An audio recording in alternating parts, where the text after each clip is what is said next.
So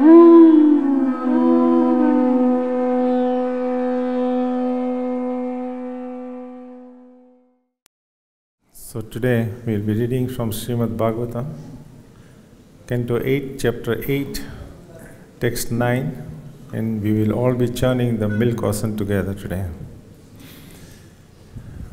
So you all ready to churn the ocean of milk? Got your ropes ready for the tug of war? Tasyaham chakruspruham sarve Sasura manava Rupaudarya vayo varna Mahimaksipta chetasaha Tasyaham unto her Chakru deed Spriham desire Sarve everyone Sasura Asura Manava the demigods, the demons and the human beings. Rupa Adarya by the exquisite beauty and bodily features. Vayaha youth. Varna complexion. Mahima glories. Akshipta agitated. Chetasaha their minds. Translation and purport by His Divine Grace A.C. Bhakti-Vedanta Swami Srila Prabhupada Ki Jai. Translation. Because of her exquisite beauty, her bodily features, her youth, her complexion and her glories, everyone, including the demigods, the demons and human beings, desired her. They were attracted because she is the source of all opulences. Purport. Who in this world does not want to possess wealth, beauty and the social respectability that comes from these opulences? People generally desire material enjoyment, material opulence and the association of aristocratic family members. Bhogeshwarya prasaktanam. Material enjoyment entails money, beauty and the reputation they bring, which can all be achieved by the mercy of the goddess of fortune. The goddess of fortune, however, never remains alone. As indicated in the previous verse by the word Bhagavad-Para, she is the property of the Supreme Personality of Godhead and is enjoyable only by Him.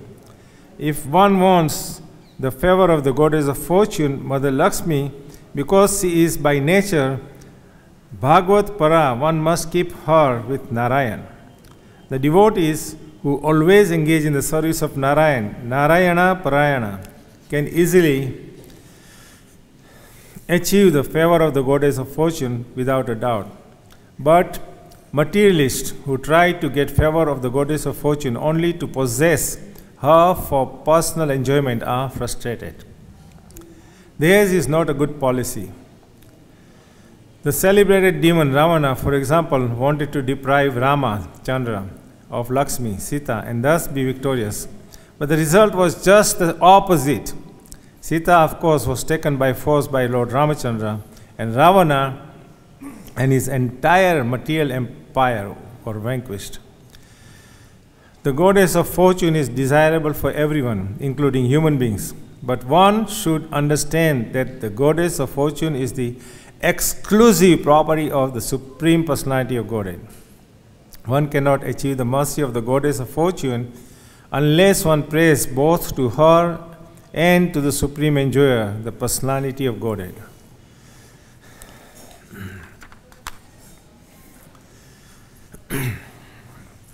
Everyone, Namam Vishnupadaya Krishna Prasthaya Bhutale Srimate Bhakti-Vedanta Swami Iti Namine Namaste Saraswati Deve Gauravani Pracharine Nirvishesa Sunyavadi Praschatade Satarine. Jai Sri Krishna Chaitanya Prabhu Nityananda Sri Advaita Gadadhara Sivasadi Gaura Bhakta Vrinda. Hare Krishna Krishna Krishna Hare Hare, Hare Rama Rama Rama Hare Hare. Please repeat after me. Because of her exquisite beauty, her bodily features, her youth, her complexion, and her glories, everyone, including the demigods, the demons, and the humans, desired her. They were attracted because she is the source of all opulences.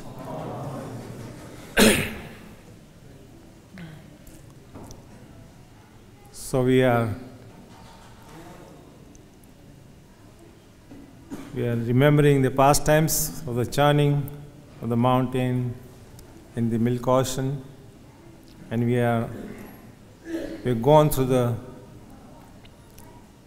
episodes where Lord Shiva happily drinks poison. He has no problem, no resistance. And because he drinks the poisons, the demons, the demigods, and humans are all happy. Why? Because if we didn't drink the poison, and if the poison was let loose, the entire universe would be annihilated.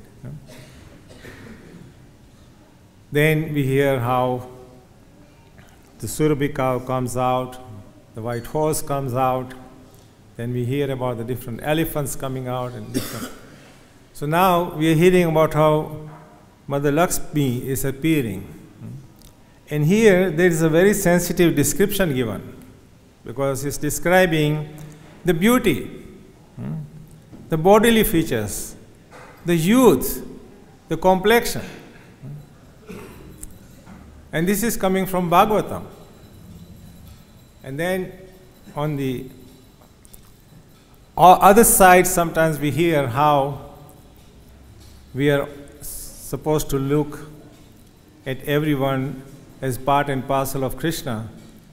And especially when it comes to men looking at women, then they're supposed to look at anyone other than the spouse is either meant to be a mother, a daughter, a sister, and in some fortunate situations, a guru mata. No? So this, if you look at both this, then it appears there is some contradiction. This opulence and beauty and everything is being described here, and is very naturally very, very attractive. So how do you look at this contradiction, which appears to human mind as a contradiction? Because we are humans, and because we are conditioned, then our vision is also conditioned. We are also limited in how we look at things, how we see things. Therefore, it's very important that we follow the guidance of Shastra, Sadhu, and Guru, so that we can actually see this in a very proper perspective way. And even here, Srila Prabhupada, when he starts his purport, he says, who in this world does not want to possess wealth, beauty, and the social respectability? He's questioning, who doesn't? Is there anyone who doesn't? Wow. Nobody is in the parampara of Bharat here. Or Prahlad Maharaj, Dhruva Maharaj. Prabhupada is questioning, who doesn't? And we know, there is a saying that when somebody gets a little money, they become funny, right? Your best friend, you lived with so many years, you served with so many years, suddenly when they get a lottery and they get $1 million or something, they really become funny. Unless they love you dearly, which is very rare, because love and lust are two different things. So, that is why it's important for us to understand how to look at this with a proper spiritual vision. We chant, Cheto Darpanama Janam Bhava Mahadevagni Nirvapanam. Right? Cheto Darpan. unless we do chanting regularly and seriously, we are not going to cleanse the heart. And unless the heart is cleansed, we are not going to be able to look at the teachings that are given at different times, places and circumstances, and they appear to be contradictory, whereas they're meant to be full of bliss and blessings. To hear about Mother Lakshmi, if you can understand that Mother Lakshmi is the consort of the Supreme Personality of Godhead, Lakshmi Narayan. She is directly connected to Narayan, and she is always serving him. And yet she possesses beauty, she possesses wealth, she possesses all kinds of opulences. And if you worship her, she will give you what you want. But she is also said to be very chanchalam. So without Krishna, if she comes to you, she will also go out very fast. You will not be funny anymore. Right? Many times people, if you look at the internet and you see how people win big time lotteries, and the next thing you know is they had a heart attack and they're gone. Many times it happens, not one time, many times it happens. Somebody wins a big lottery, which they have been hankering for year after year, spending so much money, and then finally they get it. 1 in a billion chance, not even 1 in a million chance, right? It's 1 in a billion or a trillion that you're likely to win that lottery. And then when you win that lottery, you get a heart attack. Why? Because there was no Cheto Darpan Marjana. We have to become like in a Sudama consciousness. Sudama consciousness means that no matter how much opulence you get, you don't get too excited. Sushila, she sent Sudama, go see Krishna, go and see him. Go see Krishna. He's your friend. Come on, Baba, we are suffering, we have nothing to eat, we don't have clothes to wear properly. If you go to your friend, he's so opulent, he'll give you something. Because Sudama was a devotee, he didn't really want to go. But ultimately, he decided, okay, I will go because my wife is persisting so much. So he went. And what did he take with him to give to Krishna? Gift of just some chipped rice, right? And then when he goes to Krishna's palace, you know the pastime that as soon as he sees the opulence, he's trying to hide. He's trying to hide the chipped rice. How can I give this? Look at this guy, he's got so much opulence, right? People come here to Krishna Balaram temple and they see all these things and they complain, oh, you guys, you're living so much opulence. You're supposed to be monks, right? Right? Why do they say that? That is because there is so much ignorance prevailing in the society.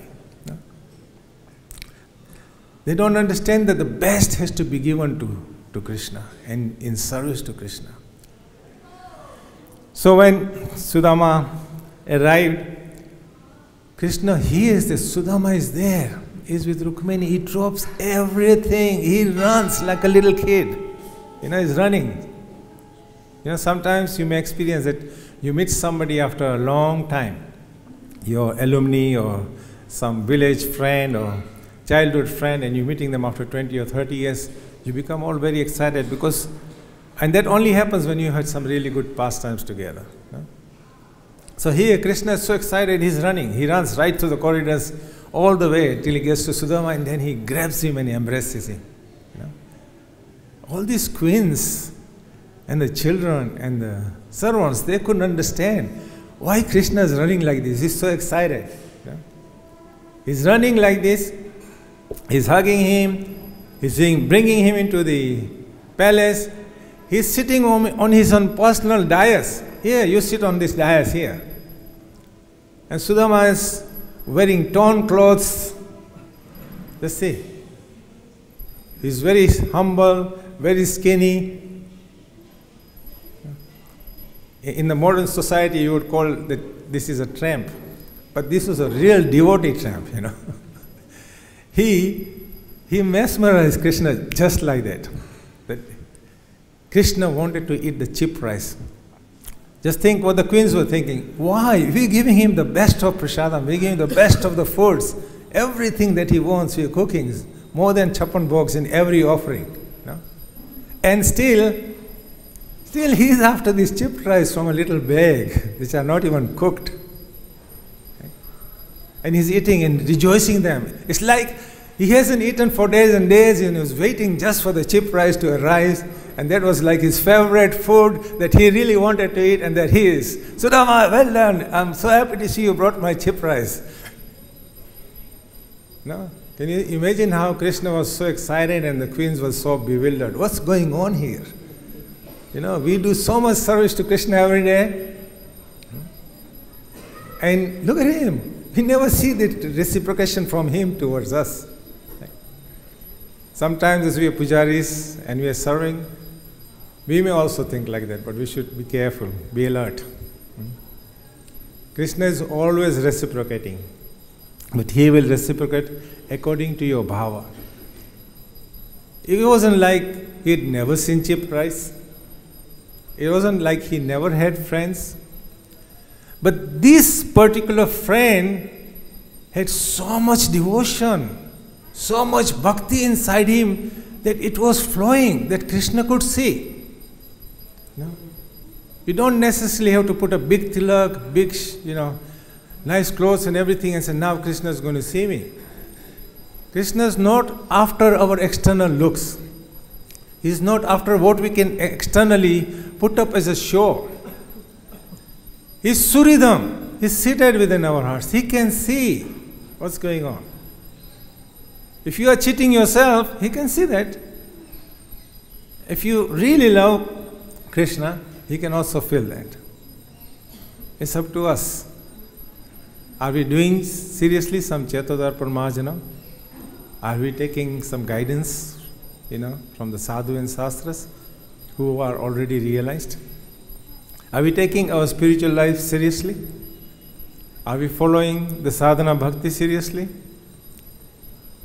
Are we making sure that we don't commit offenses so that our spiritual master also doesn't have to take 10% of my offenses?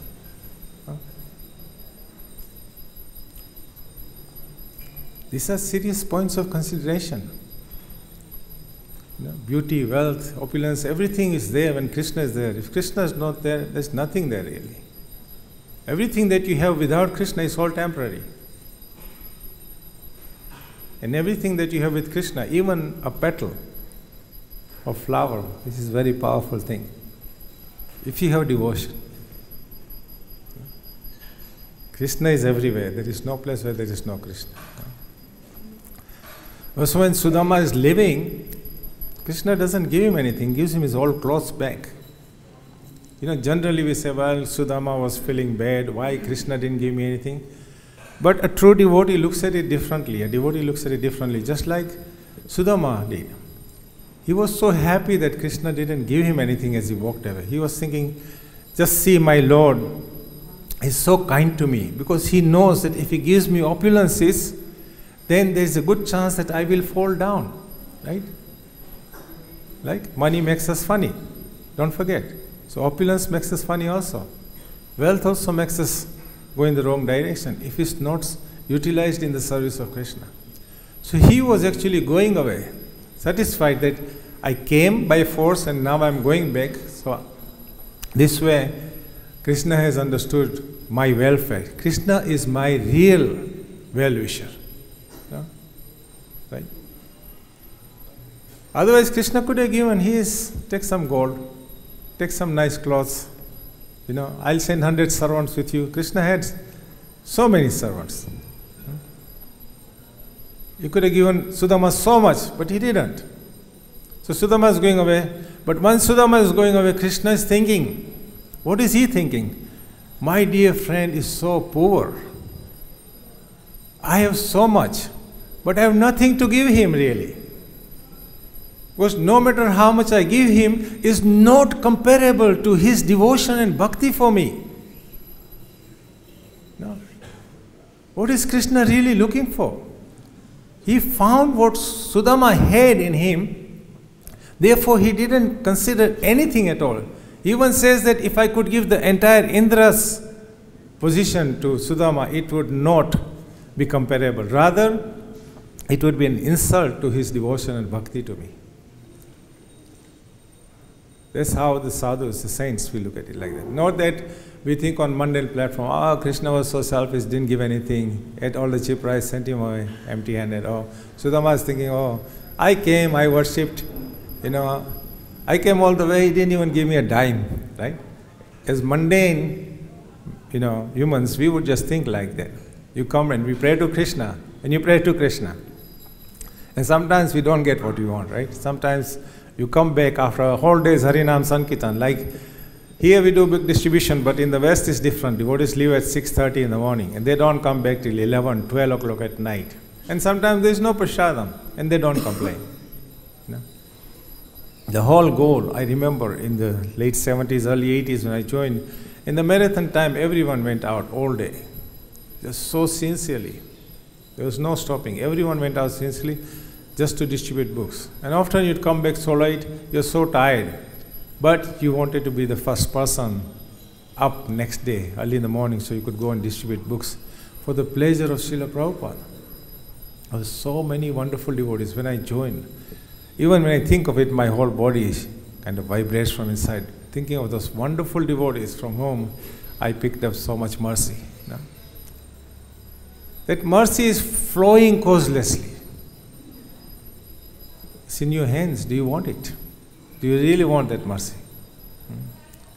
Or you're hoping that it's just going to fall from sky because I've got a tilak, dhoti and kurta on and I'm sitting in Krishna Balaram temple? Where does your bhav lie? Where does your heart stand? It's important. Of course, when Sudama got back, then he saw the palace, he saw the wife dressed as a queen.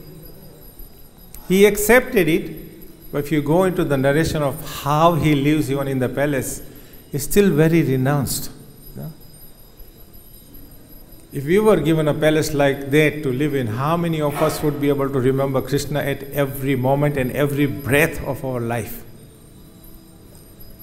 And see every feature that exists around us in that palace as emanating from Krishna. That we understand that Krishna says, Aham Sarvasya Prabhavo, that everything really does come from him.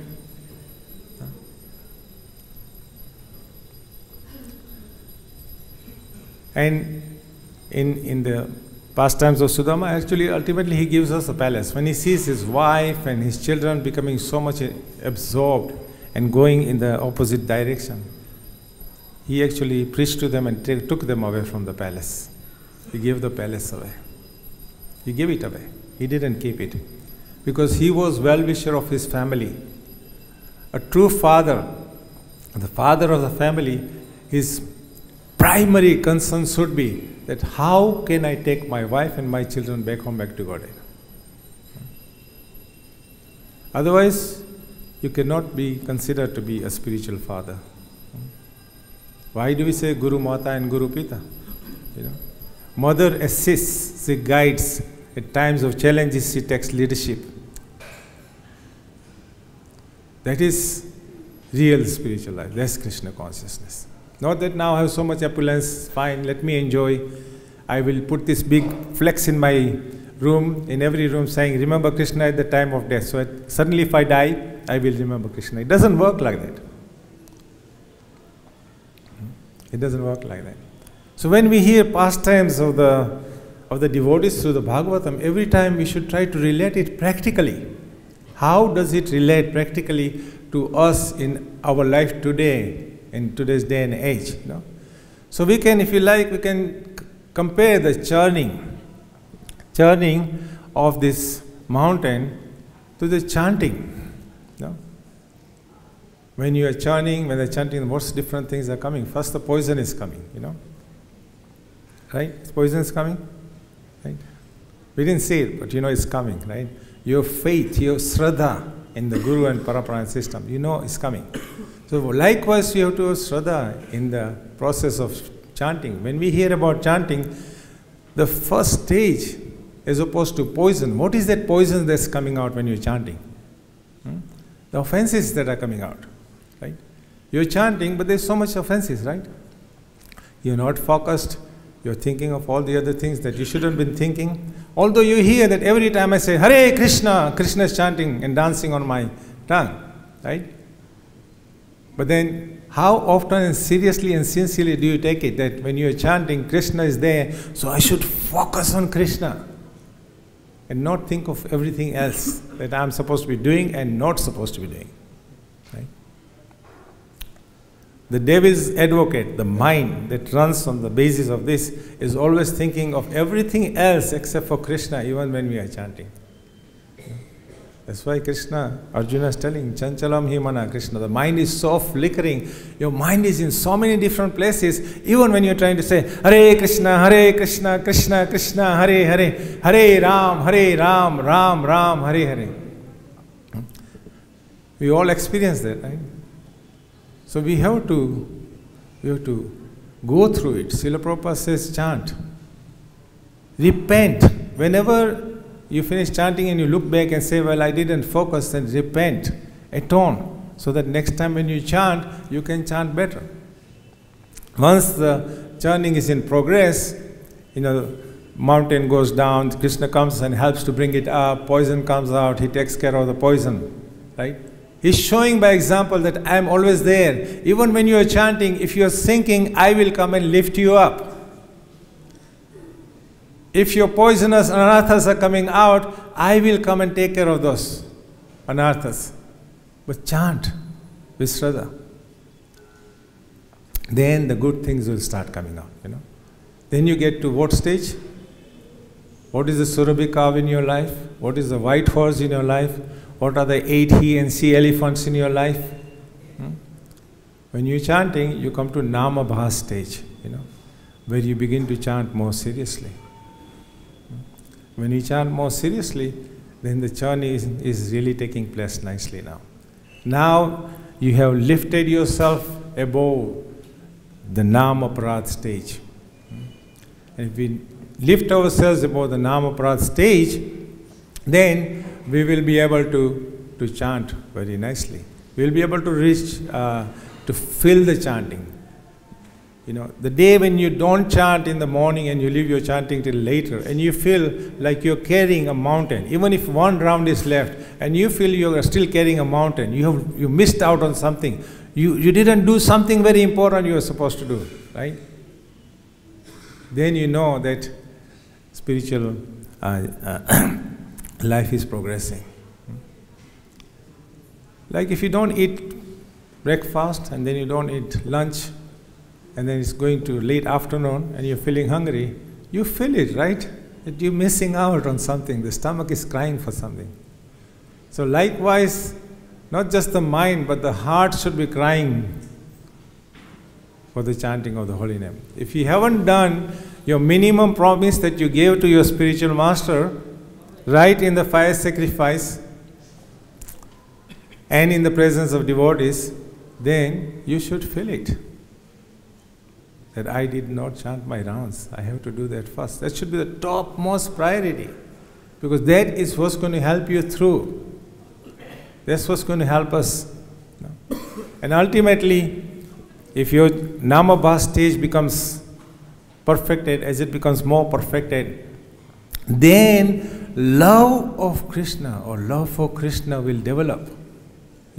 That's when the real nectar comes out, when they're churning and the nectar comes out, and then Krishna comes in Mohini Roop and gives special darshan and special education. Not just to the demons and demigods, but to the entire living beings of the universe for many, many, many, generations to come. So that's how we look at this. That yes, ultimately Krishna will come if our chanting is perfect. Krishna's love will emanate from your heart. And then Krishna will have no choice. Like even accidentally, when demons they chant the holy name of the Lord is very merciful to them. One time Chand Kazi is asking his servants, his soldiers, why are you guys chanting Hari Hari? This is a Hindu god. Why are you chanting his name? He heard some of the soldiers or spies chanting Hari, Hari. So they responded by saying, when we interacted with these Hindus, and some of them are called Krishna Das, and some of them are called Ram Das and Haridas, somehow or another when we call them by jokingly these names, now these sound vibrations are just resounding from our tongue. We are not able to stop it. That is how they responded, that we are not able to stop it. See the mercy of Krishna. Even if jokingly you call out upon his name, he can bestow mercy upon you.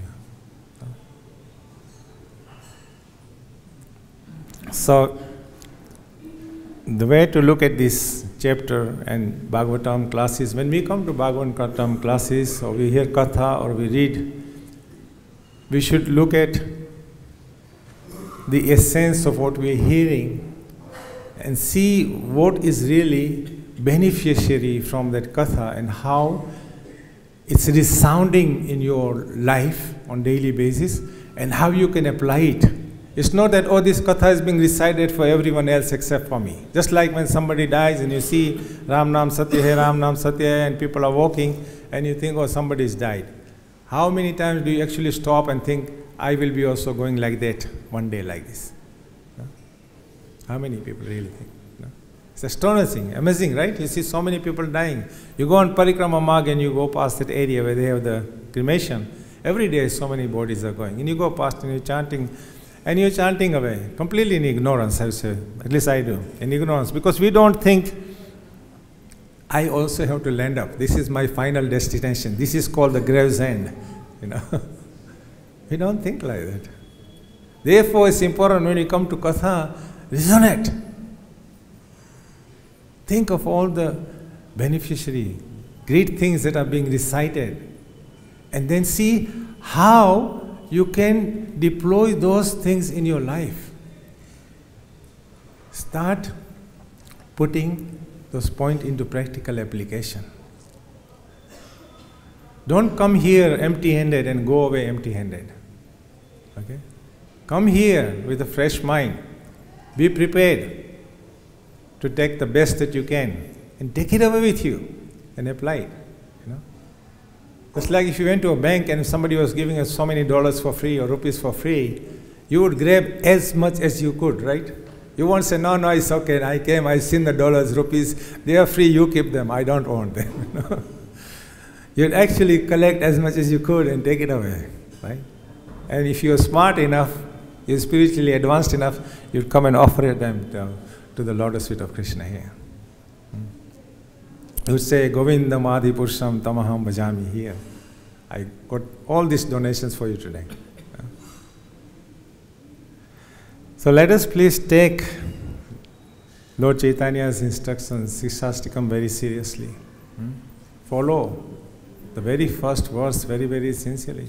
Cleanse your heart every moment of your life, not only when you are chanting your 16 rounds. Take it very seriously. Develop the mode of the great saintly personalities, you know, and look for Krishna and Radha everywhere you can. Like the 6 Goswamis, they were always absorbed in the bhav, just thinking of Radha and Krishna, you know. And because they were so absorbed in those bhav, that even Radharani and Krishna, they had to come at different times and bestow mercy. Here, Madhavendra Puri, I have a glass of milk for you. Krishna comes and gives him a glass of milk. You know? Radharani comes to Rupa Goswami and says, I have brought some rice and milk. I can cook it for you. I can make some kheer for you. Right? And she makes some kheer and then she goes away. They can do anything for you. You don't have to ask anything. They know what you really need, you know, to be blissful. Thank you very much. Anyone has a question or a comment? You're welcome to ask or comment. Hare Krishna, would you like to say something?